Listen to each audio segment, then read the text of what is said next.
हे भगवान 7 बज गए, जल्दी से प्रेम को उठाती हूँ, आज उसके मैथ्स का टेस्ट है। पूनम भागती हुई अपने पेरेंट्स के कमरे में जाती है जहां उसका भाई सोना और सुभाष के बीच में सो रहा था। लाइट्स ऑन करूंगी तो पापा मम्मी की नींद टूट जाएगी। पापा रात के 1 बजे आए थे, उनकी नींद टूटी तो बड़े नाराज हो जाएंगे। पूनम फुसफुसाती हुई आवाज में प्रेम को आवाज लगाती है। प्रेम, प्रेम उठ जाओ बाबू। ये लड़का भी ना क्या करूं, एक एक्सरसाइज पूरी रिवीजन करनी बाकी है इसकी, कब उठेगा कब रिवीजन करेगा। एक काम करती हूँ, इसके पैर में ना गुदगुदी करती हूँ, गुदगुदी से फटाक से उठ जाएगा। मुस्कुराती हुई पूनम नीचे बैठ जाती है और अपने भाई के पैरों में जैसे ही हाथ लगाती है वो झटके से उठता है।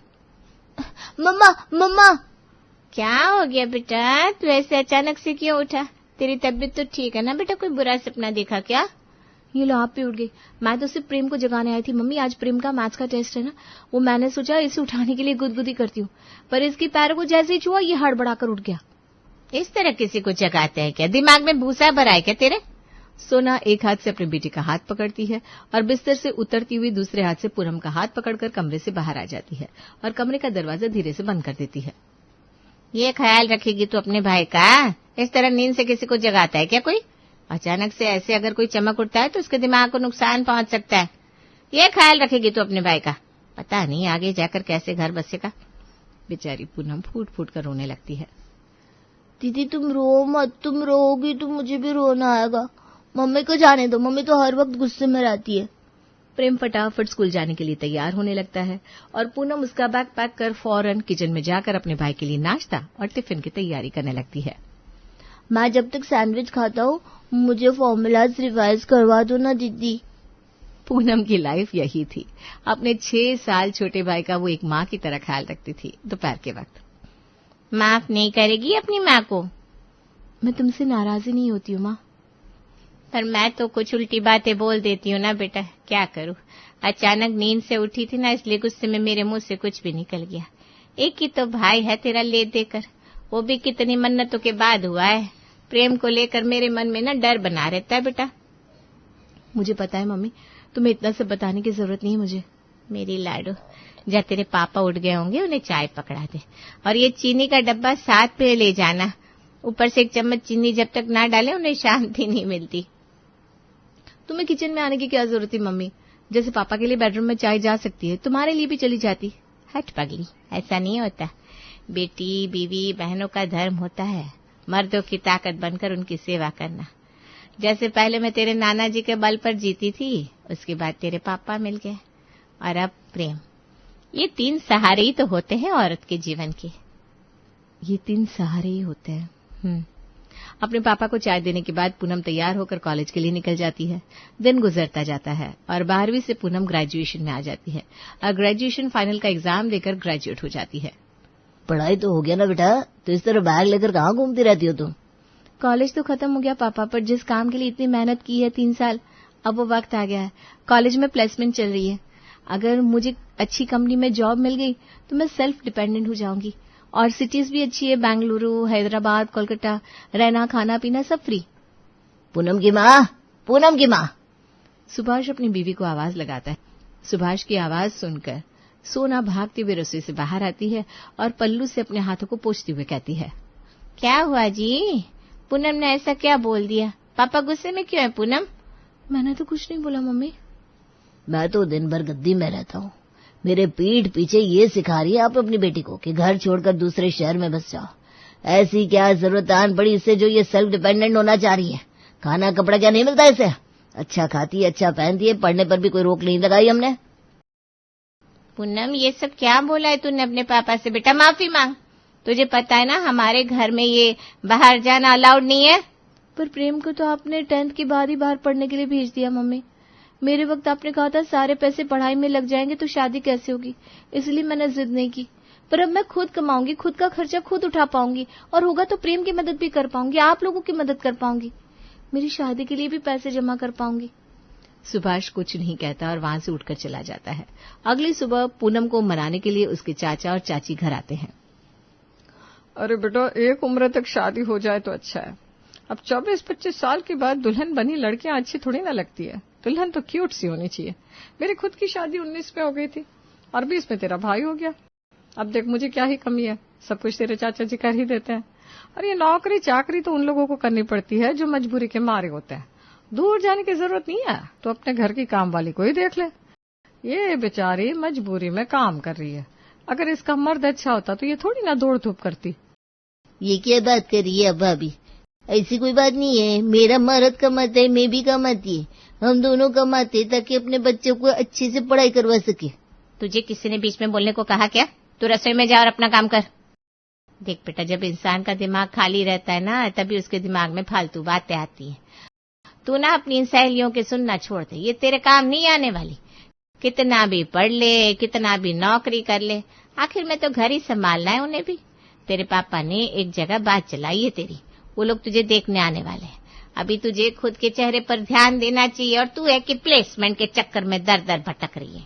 बड़ा अच्छा घर है, ये रिश्ता हो गया ना तो तू राज करेगी राज। 2 दिन तो पूनम बहुत रोती है। उसकी सहेलियां उससे मिलने भी आती है, पर सोना उन्हें दरवाजे से ही रिटर्न भेज देती है और आखिर में रो धोकर पूनम अपनी मां की बात मान ही लेती है। मैं पूनम से अकेले में बात करना चाहता हूँ। देखिए सुभाष भाई साहब, हमारा परिवार बड़े खुले सोच का है। राज ने तो पहले ही कह दिया था वो लड़की से अलग से बात करेगा। नहीं तो क्या होता है, आजकल माँ बाप जबरदस्ती लड़की को शादी के लिए बिठा देते हैं। ऐसी जबरदस्ती वाली शादी हम लोगों को नहीं करनी। अरे ना ना भाभी जी, कोई जबरदस्ती नहीं है। जाओ बेटा, जाकर राज जी को छत पर ले जाओ। राज और पूनम छत की ओर बढ़ जाते हैं। आज अगर सब कुछ सही रहा तो हम दोनों जल्दी ही पति पत्नी बन जाएंगे। फिर आपको सोफे के उस तरफ और मुझे इस तरफ नहीं बैठना पड़ेगा। हम हमारे पेरेंट्स की तरह साथ में बैठ सकेंगे। राज बड़ी प्यारी प्यारी बातें कर रहा था और उसकी बातों से पूनम बहुत कंफर्टेबल महसूस करती है। पहली ही मुलाकात में रिश्ता फाइनल हो जाता है और राज और पूनम की बातें शुरू हो जाती है। तुम्हें कोई आदत वादत तो नहीं है ना दोस्तों के साथ ज्यादा घूमने फिरने की? नहीं, घूमना फिरना तो पापा को ज्यादा पसंद ही नहीं रहा। क्या ही घूमती मैं। लड़कियों के साथ नहीं घूमती होगी, पर लड़कों के साथ तो? पापा को ये सब पसंद नहीं है। मेरा कभी कोई मेल फ्रेंड भी नहीं रहा। अरे वाह, ये तो अच्छी बात हो गई। पूनम, लड़कों पर ज्यादा भरोसा भी नहीं करना चाहिए। वैसे तुम्हारा लहंगा फाइनल हुआ क्या, या अब भी डाउट में हो? पूनम और राज की बड़े धूमधाम से शादी होती है। सुभाष अपनी तरफ से आओ भगत में कोई कमी नहीं रहने देता और 0 मांग पर पूनम विदा होकर राज के घर चली जाती है।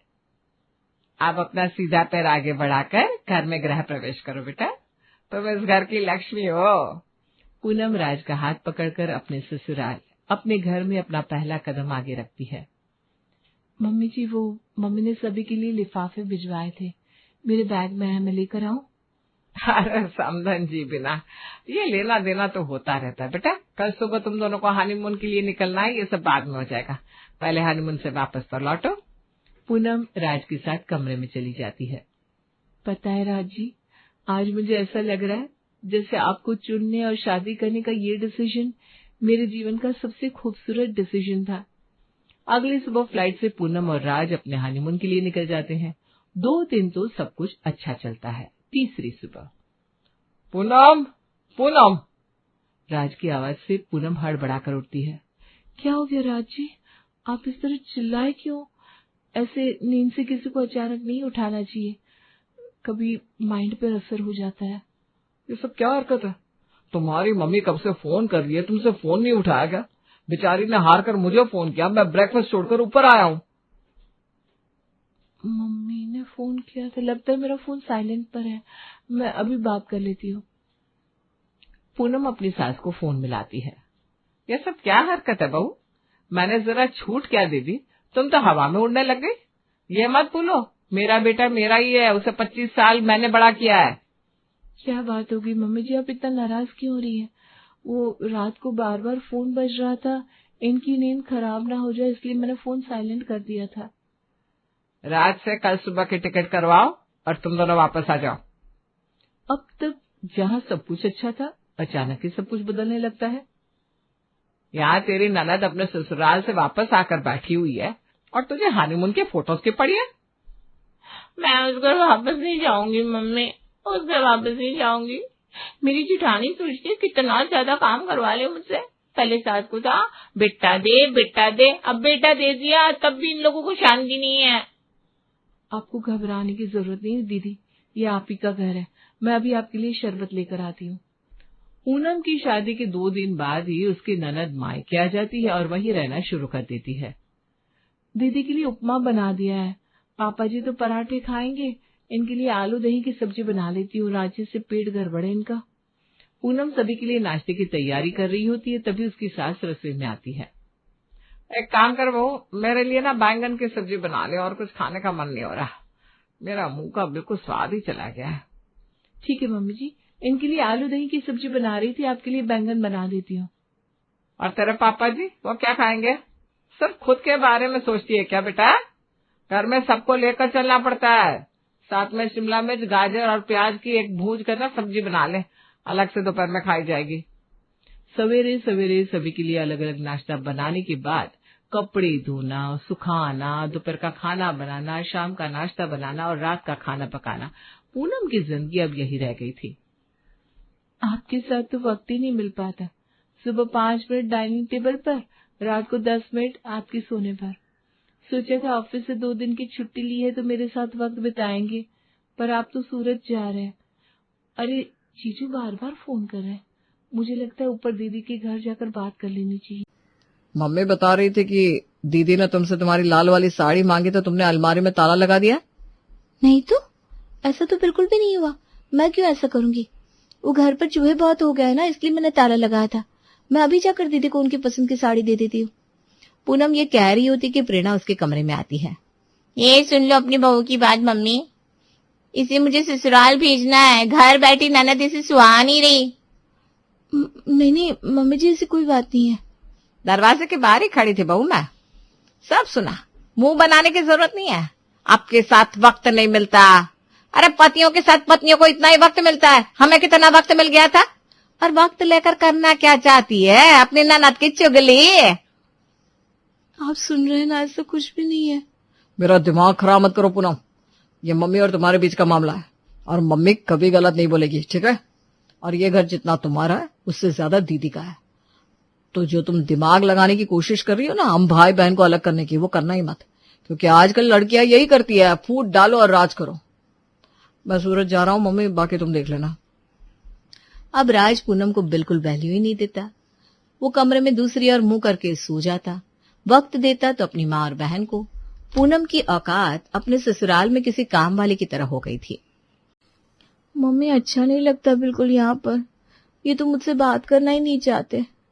मेरी सास दिन भर मुझे अंट संट बोलती रहती है और दीदी भी बात बात पर कहती है, मेरे भाई की शादी तुमसे करवा कर गलती कर दी, उसकी दूसरी शादी करवा दूंगी, दूसरी शादी करवा दूंगी। मम्मी मुझे यहाँ अच्छा नहीं लगता है। ऐसे हवा में दूसरी शादियां नहीं होती बेटा। तू इतनी छोटी छोटी बातों को ना दिल से लगाना छोड़ दे। शादी के दूसरे दिन तेरे बाप ने मुझे बोला था घर से निकल जा। उस दिन मैं उनकी बात को कलेजे से लगा कर निकल जाती तो क्या यहाँ तक आती? इग्नोर करनी पड़ती है ऐसी बातें बेटा। दीदी अपने मायके आकर बैठ सकती है, तो क्या मैं कुछ दिन वहां नहीं आ सकती? जब तक तेरे ससुराल से कोई आकर तुझे अच्छे से इज्जत से यहाँ छोड़कर नहीं जाएगा, 2 दिन बाद लेने नहीं आएगा, तब तक तुझे यहाँ आने की जरूरत नहीं है। समाज में हमारी इज्जत है, आगे जाकर हमें भी बहू लानी है। अब जो है तेरा ससुराल ये बेटा। बाप भाई के सहारे के बाद पति का सहारा ही सहारा होता है। अपना घर वहां बसाने की कोशिश कर। पूनम अपनी माँ से बात करने की कोशिश करती है, पर वो अपनी बेटी की बात सुनना ही नहीं चाहती और ससुराल की बातें बिगड़ते बिगड़ते इतनी बिगड़ जाती है कि श्वेता और प्रेरणा पूनम को घर से निकालने पर आ जाती है। मायके में बाप भाई के बाद ससुराल का ही सहारा होता है। मम्मी जी, आप मुझे यहाँ से निकाल देंगी तो मैं कहाँ जाऊंगी? मैं मायके वापस नहीं जा सकती। अपना ससुराल वालों को खुश रखना चाहिए था बेटा। वक्त वक्त पर तेरे माँ बाप अगर अच्छे अच्छे गिफ्ट हमें भेजते रहते तो ये सब नहीं होता। अब हमारे बारे में सोचेंगे नहीं तो हम उनके बारे में कितना ही सोचेंगे। राज के लिए अच्छे घर की लड़कियों के रिश्ते आ रहे, पढ़ी लिखी लड़कियों के, अच्छे से सेटल होना चाहता है वो। पूनम हिम्मत ऐसे हार चुकी थी कि वो अपने ससुराल वालों से लड़ ही नहीं पा रही थी। उसके सामान के साथ उसे घर से निकाल दिया जाता है। वो एक पार्क में किसी चेयर पर जाकर बैठ जाती है। इत्तेफाकन उसे वहां उसकी कॉलेज की फ्रेंड देख लेती है। इतना कुछ हो गया तेरे साथ और तूने हमें बताया भी नहीं। तुम्हें इतना डरने की कोई जरूरत नहीं है, हम केस करेंगे, सब ठीक हो जाएगा, तू चल मेरे साथ। नित्या, मैंने खाना बना दिया है, झाड़ू पोछा भी कर दिया है। झाड़ू पोछा के लिए मेड है, मैं तुझे झाड़ू पोछे के लिए नहीं लेकर आई हूँ। क्या बोल रही है पूनम तू? देख रही हो मम्मी, तुमने ग्रेजुएशन की है पूनम, तुम्हारा प्लेसमेंट भी हो रहा था। तुम्हें अगर अपने ससुराल वालों से नहीं लड़ना तो कोई बात नहीं, तुम अपनी लाइफ फिर से शुरू कर सकती हो। मेरे साथ चलो, जिस ऑफिस में मैं काम करती हूँ वहीं तुम्हारी जॉब लगवा दूंगी। क्या करूंगी जॉब करके? लड़कियों को जॉब नहीं करनी चाहिए। जब सर पर बाप भाई का सहारा हो तो ऐसे जॉब करना अच्छा नहीं लगता। लोग क्या कहेंगे? और वैसे भी अब मुझे कुछ करने का जी ही नहीं करता। पहले पापा ने नहीं करने दिया, और अब अचानक से तुम किसी को पानी में उतर कर तैरने को कहोगे तो वो तैर ही नहीं पाएगा ना। अपनी वो सहेली को जो कभी हंसती खेलती थी, उसे इस तरह टूटा हुआ देखकर नित्या तो कुछ समझ ही नहीं पा रही थी। तब इसकी माँ कहती है, चौंक मत बेटा, ऐसे कई बच्चियों के साथ होता है और उसका कारण उनकी माँ होती है। बेटियों को सिर्फ ये बताया जाता है कि उन्हें पराये घर जाना है, अपने पति के सहारे ही जीवन बिताना है, और जब ऐसे में पति हाथ पीछे कर लेता है तो वो कहीं की नहीं रह जाती। काश पूनम की माँ ने उसे बताया होता कि वो खुद भी अपने पैरों पर खड़ी हो सकती है, अपने पति का सहारा बन सकती है। काश उसकी माँ उसका सहारा बनी होती तो आज पूनम इस तरह हारती नहीं। अब तो बेचारी न ससुराल की रही न मायके की। दोस्तों, जब नई नई शादी हुई होती है तो पति पत्नी को एक दूसरे का व्यवहार समझने में जरा देर हो जाती है। आपस में रहने बसने पर ही एक दूसरे को पूरी तरह जान पाते हैं। लेकिन लगता है बबलू अभी तक कीर्ति को ठीक से जान नहीं पाया था। अरे यार बबलू, तू क्यों फालतू में मेरा काम बढ़ा रहा है? क्या हुआ? मैंने तो कुछ किया भी नहीं। ये क्या है? ये तेरे जूते ऐसे उल्टे क्यों पड़े हैं? तो क्या हो गया, सीधे रख दो तुम। कीर्ति हूं मैं, काम वाली नहीं तुम्हारी। चलो खुद उठाकर रख दो। हाँ रख रहा हूं। कीर्ति अपने पति बबलू को जूते ठीक से रखने को कहकर किचन में आ जाती है। सुनो, एक गिलास पानी लाकर दे दो। पानी खुद आकर ले लो, मैं काम कर रही हूँ। ठीक है, ले लूंगा खुद ही, तुम तो कुछ करने से रही। ये मुंह मत चलाया करो मेरे से। अरे बाबा, भड़क क्यों रही हो? तो हरकतें बहुत नोबल पुरस्कार वाली है ना तुम्हारी। कुछ भी कहना ही बेकार है। क्या बोले तुम? कुछ नहीं। खाने में क्या बनेगा आज? जो भी बनेगा मिल जाएगा। ऑफिस जाओ, लेट हो रहे होगे। हाँ जा रहा हूँ। पता नहीं यार, वक्त तलवार लेकर तैयार क्यों रहती हो तुम। बबलू ऑफिस के लिए निकल जाता है और कीर्ति अपने कामों में लगी रहती है। तभी उसकी माँ का फोन आता है। कैसी है तू? फोन क्यों नहीं लगाती? टाइम ही कहाँ है, दिन भर तो घर के कामों में लगी रहती हूँ। अच्छा, और दामाद जी कैसे है? क्यों, आपने देखे नहीं थे शादी में? देखे थे, लेकिन मैं तो हालचाल पूछ रही हूँ। अच्छे ही हैं, आप उनके हालचाल की चिंता मत कीजिए। ठीक है, टाइम मिले तो घर आ जाना। हाँ आऊंगी। रात तक बबलू भी ऑफिस से लेट आता है और कीर्ति को सोफे पर बैठा देखकर कहता है, सुनो यार, बहुत थक गया हूँ, एक गिलास पानी ला दो। 3 दिन पहले 5:06 पर मैंने पानी मांगा था आपसे, तब तो नहीं दिया था आपने। हे भगवान, अभी बाहर से थका हुआ आया हूँ, पानी ला दो ना। बहुत प्यास लगी है? हाँ। तो फिर इतनी बातें क्यों कर रहे हो? जाओ जाकर पानी पी लो ना। जा रहा हूँ मेरी माँ। बबलू खुद ही पानी लेने किचन में चला जाता है और फ्रिज में चॉकलेट देखकर खा लेता है। ओए, ये क्या कर रहे हो? चॉकलेट खा रहा हूँ, और क्या। तो मेरी क्यों खा रहे हो? तुमने अपनी खा ली थी ना कल, मेरी क्यों खाई? अरे तो क्या हो गया, तुम्हारी चॉकलेट मेरी चॉकलेट एक ही बात है। कहाँ से एक ही बात है? मुझे अभी नहीं ला कर दो। लेकिन अभी तो रात हो गई है। तो मैंने कहा था कि मेरी चॉकलेट खाओ। अब जाओ और जल्दी मेरे लिए दूसरी लेकर आओ। अच्छा बाबा, जा रहा हूँ। हाँ, नहीं तो मुझे ऐसा वैसा समझ रहे हो।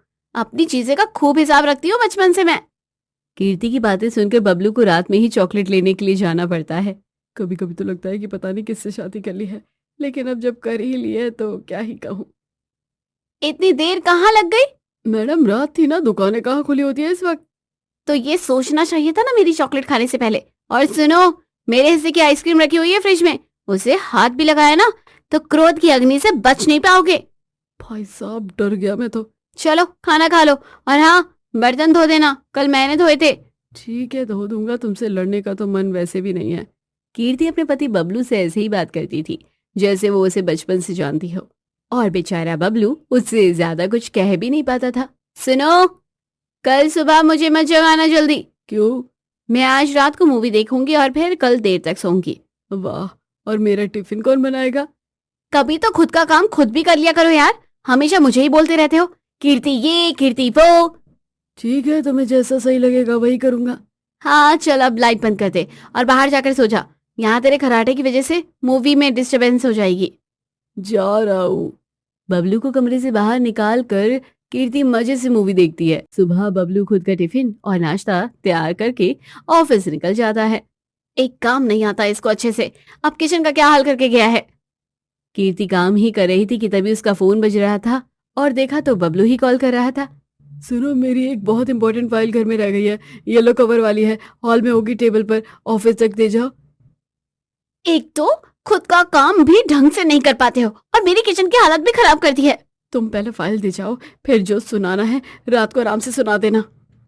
आ रही हूँ। कीर्ति मुंह धोकर तैयार होती है और ऑफिस पहुंच जाती है। हेलो, ऑफिस के नीचे आ गई हूँ, जल्दी आ जा, धूप बहुत हो रही है, अगर 1% भी टैन हो गई ना तो घर मत आना तू। तो ऊपर आकर दे दो ना फाइल। अच्छा, एक तो ऐसे सड़े हुए से ऑफिस की लिफ्ट भी काम नहीं करती है, मैं अपने पैर घिस के सीढ़ियां चढ़ के आऊं? प्लीज आ जाओ ना, शॉपिंग पर ले चलूंगा ना शाम को। ठीक है, आ रही हूँ। कीर्ति ऑफिस तक पहुंचती है, दूर से ही खड़े होकर बबलू को पुकारती है। ए बबलू, ये लो कैच। अरे आराम से, घर जा रही हूँ, शाम को शॉपिंग के लिए तैयार होंगी, अगर झूठा वादा निकला ना तो देख लेना। हाँ ठीक है, जाओ अब। कीर्ति तो चली जाती है, लेकिन ऑफिस के लोग बबलू की तरफ देखते हैं। ये कौन थी, तेरी पत्नी या बहन? ऐसे कौन बात करता है अपने पति से? वो इसकी आदत ही है ऐसे ही बात करने की, उसको छोड़, चल चाय पी कर आते हैं। अगले दिन कीर्ति अपने मायके आ जाती है। बबलू, मेरा बैग गाड़ी में रह गया है, ले आओ जाके। ये कैसी बात कर रही है तू दामाद जी से, वो भी नाम लेके? हाँ तो क्या हो गया? तो क्या हो गया? अरे छोड़ो मम्मी, बबलू यार, तूने मेरे फोन में बैलेंस क्यों नहीं किया? अभी कर रहा हूँ। ये क्या अंदाज है बात करने का? वही तो देख रही हो, हमने कब सिखाया है ये? तुम तो मुझसे ऐसे बात नहीं करती। ठीक है, शायद मुंह से निकल गया होगा। कीर्ति कमरे में चली जाती है और ये बबलू को आवाज देने लगती है। बबलू के बच्चे, बैग में मेरा पीला सूट नहीं है, अब देख मैं तुझे पीला कुर्ता पहनने नहीं दूंगी। ठीक है, कुछ और पहन लो, वो तो वैसे भी प्रेस नहीं था। मैंने बोला था ना तुझे कि मैं मंडे को तुम्हारे कपड़े प्रेस करूंगी और ट्यूसडे को तुम मेरे। आज कौन सा दिन है? मंडे, संडे तो कल था। अरे यार, और तूने भी याद नहीं दिलाया, जानबूझ के किया है ना तूने ये सब। अरे यार कोई बात नहीं। अब कीर्ति कमरे से बाहर निकल कर आती है और सोफे पर पसर जाती है। राजू, जाकर कुछ खाने को ले आओ, और छुटकी तू मेरा पिंक सूट निकाल दे। दामाद जी, आप कब से झेल रहे हैं ये? पहले दिन से ही। हे भगवान, कीर्ति कब अकल आएगी तुझे? ये कैसे बात करती है अपने पति से? कैसे का क्या मतलब है? छुटकी और राजू से ऐसी ही बात करती हूँ मैं तो। वो दोनों तो तेरे भाई बहन हैं, ये तो तेरा पति है। ये तो मैगी के लिए भी लड़ती है मुझसे। कीर्ति, ये सब गलत है, अपने पति से ऐसे बात नहीं करते हैं, अच्छा नहीं लगता सुनने में। मुझे तो कोई प्रॉब्लम नहीं है मम्मी, ऐसी ही बात करती हूँ मैं तो। बबलू, कमरे में चल। कीर्ति और बबलू कमरे में आ जाते हैं और बबलू कहता है, तुम्हारी मम्मी कुछ कह रही थी ना? कहती ही रहती है वो तो सुन लिया करो कभी ना कभी। सुनने लायक कहाँ कुछ कहती है, बचपन से कहती थी 10th के बाद घूमने जाना, फिर बोली 12th के बाद जाना, फिर बोली कॉलेज के बाद, फिर बोली शादी के बाद। अब बता, शादी के बाद तू मेरे को लेके गया कहीं? ऐसे हाल में तो नहीं ले जाऊंगा, 4 लोग मुझ पर ही हंसेंगे। अच्छा अभी बताती हूँ, तू मेरा मजाक उड़ा रहा है? कीर्ति बबलू के पीछे भागती है और चुटकी से टकरा जाती है। सारा खाने का सामान फैल जाता है। देख कर नहीं चल सकती थी क्या? आंखें हैं कंचे? हाँ तो क्या नौकर लगी हूं मैं तुम्हारी? खुद ले लिया करो यहाँ आके सब कुछ। वही तो, एक तो महारानी की तरह आ गई है, ऊपर से रौब अलग जा रही है। बबलू, ये सब तेरी वजह से हुआ है, रुक जा अभी। मम्मी जी बचाओ। जीजू भागो। जीजू, ये चुड़ैल आपके पीछे आ रही है, भाग जा जीजू, जान लगाकर भाग। चुड़ैल किसको बोला? राजू तराजू कहीं के? कीर्ति प्रकृति कहीं की? बचो कि नहीं आज तुम तीनों? मम्मी देखो। अरे अब बच्चे नहीं हो तुम लोग, दामाद जी की तो इज्जत करो। मेरा तो सिर घूम गया, लगता है ये ऐसे नहीं समझेगी। कीर्ति बस बहुत हुआ, अपने कमरे में जा अभी की अभी। और तुम दोनों 1 मिनट के अंदर कमरे में जाओ। दामाद जी आप चिल करिए। कीर्ति के जाते ही अनीता अपने पति यानी कीर्ति के पापा मनोहर को आवाज देती है। मनोहर, ओ मनोहर, ये क्या बोल रही हो? दामाद जी आए हैं घर में। अरे तो क्या हुआ, हमारा घर है, हम चाहे जैसे बात करें। ये मम्मी क्यों इतना चिल्ला चिल्ला कर बात कर रही है, देख कर आती हूँ। कीर्ति बाहर आती है तो देखती है कि उसकी माँ पापा जैसे कपड़े पहनकर घूम रही है। देखो मनु, मेरे ऊपर ज्यादा जच रहे हैं ये कपड़े। मम्मी ये क्या कर रही हैं आप? पापा के कपड़े क्यों पहन रखे हैं? अरे तू आराम कर बेटा। मनोहर सुन, सभी मेहमानों को फोन कर दिया है ना? मम्मी ये पापा से आप ऐसे कैसे बात कर रही हैं? क्यों ना करूं, मेरा पति है, मैं ऐसे ही बात करूं या वैसे? अजीब लग रहा है मम्मी। अरे जाओ, मुझे कुछ अजीब नहीं लगता। मैं बाहर जा रहा हूँ। मैं भी चलूंगी। तुम्हें बाहर जाने की क्या जरूरत है, पापा को जाने दो। चुप रहो तुम भी तो दामाद के पीछे लगी रहती हो। तुम भी तो दामाद जी के पीछे लगी रहती हो। तो क्या हुआ, वो तो मैं छुटकी और राजू के पीछे भी लगी रहती थी, ये पापा हैं। तो मैं भी अपने भाई बहनों के पीछे लगी रहती थी। अरे मनोहर, ये क्या किया तुमने? क्या? वो सेब मैंने काट के रखे थे अपने लिए, हिम्मत कैसे हुई हाथ लगाने की? लगा लिए तो क्या हुआ, क्यों गिरी थी बेटा? और क्या, जो मम्मी का है वो पापा का भी तो है। ऐसे कैसे? सबका अपना अपना हिस्सा होता है। वापस रखो, वापस रखो, अभी बताती है तुझे, रुक। अनीता अपने ही पति के पीछे दौड़ पड़ती है और कीर्ति अनीता के पीछे। मम्मी नहीं, पापा है वो, पति है आपकी, इज्जत से बात करो। तो बेटा बबलू क्या तेरा स्कूल का दोस्त है? नहीं, पति है ना तेरा, इज्जत से बात करना चाहिए ना तुझे। जब मुझे सुनने में इतना खराब लगा तो बबलू बेचारे को तो कितना ही बुरा लगता होगा। वही तो, वो कुछ कहता ही नहीं है, तो इसका मतलब ये थोड़ी ना है कि वो फील नहीं करता होगा। हाँ, अब लेक्चर देना बंद करो, समझ गई मैं। कीर्ति ये लो तुम्हारी चाय। अरे आपने क्यों बनाई? बबलू ये सुनकर इधर उधर देखने लगता है। यहाँ वहाँ क्या देख रहे हो, आपसे बोल रही हूँ। तुम्हारी तबीयत तो ठीक है ना? हाँ बबलू जी। बबलू के आगे क्या बोला? जी बबलू जी। मम्मी जी क्या हुआ इसको? कुछ नहीं, बस अकल ठिकाने आ गई है। फिर ठीक है, मुझे पता होता तो मैं और जल्दी मायके ले आता कीर्ति को। कोई बात नहीं, अब आप लोग आराम से रहिए और शाम को पार्टी एंजॉय कीजिए। चल मनोहर। मम्मी पापा हैं वो। हाँ, मजाक कर रही हूँ, मनोहर जी। अनीता की बात सुनकर सभी हंसने लगते हैं और बबलू मन ही मन कहता है, चलो आखिर मुझे मेरी बीवी मिल गई, वरना तो अभी तक बहन जैसी टक्कर दे रही थी। वो तो ठीक है, लेकिन कभी हमें भी तो चाय पर बुला लेते। हाँ जरूर बुलाऊंगा। बनाते हैं ना प्लान, कल संडे है, कल आते हैं हम तुम्हारे घर पर। भाइयों बबलू की नई नई शादी हुई है, इसलिए अब कल वो हम सबको इनवाइट कर रहा है अपने घर खाने पर। अरे पर सुन तो लेते। हो गया पक्का, अब तो कल हम सब आ रहे हैं। बबलू की एक नहीं चल पाती और वो शाम को घर लौट आता है। अरे आ गए तुम, इतनी देर से कहाँ थे? वो बहुत काम था। तो शॉपिंग जाएंगे या नहीं? हाँ बाबा, ले चल रहा हूँ। चलो ठीक है फिर। दोनों पति पत्नी बाजार आ जाते हैं और कीर्ति वही कपड़े पसंद करती है जो बबलू देख रहा था। तुम टी शर्ट और पैंट का क्या करोगी? मेरे कपड़े हैं ये। तो क्या हुआ, ऐसा कहाँ लिखा है शादीशुदा लड़कियों को ऐसे कपड़े नहीं पहनने चाहिए? वो तो ठीक है, लेकिन तुम तो मैचिंग के ले रही हो ना।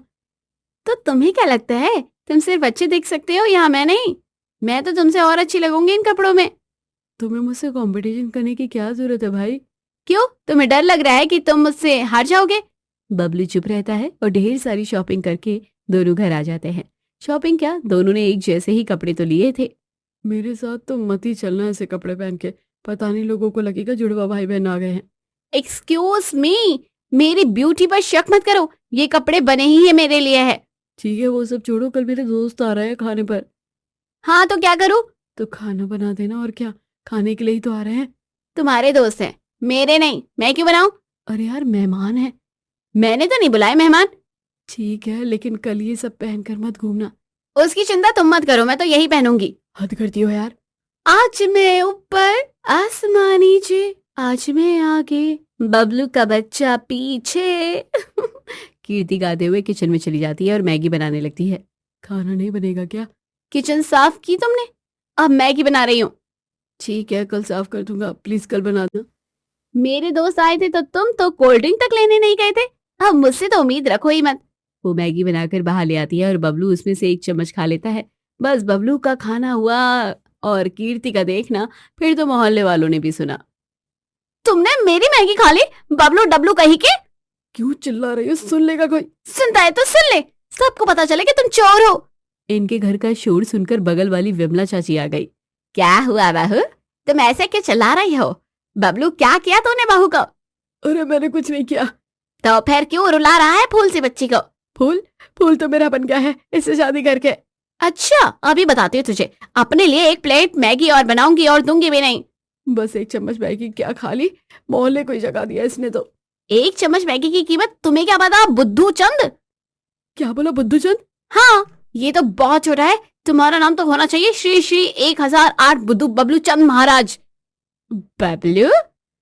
क्या चाची अब बोलो कुछ। ये तो ऐसे लड़ती है तुझसे जैसे मेरे बेटा बेटी आपस में बचपन में लड़ते थे।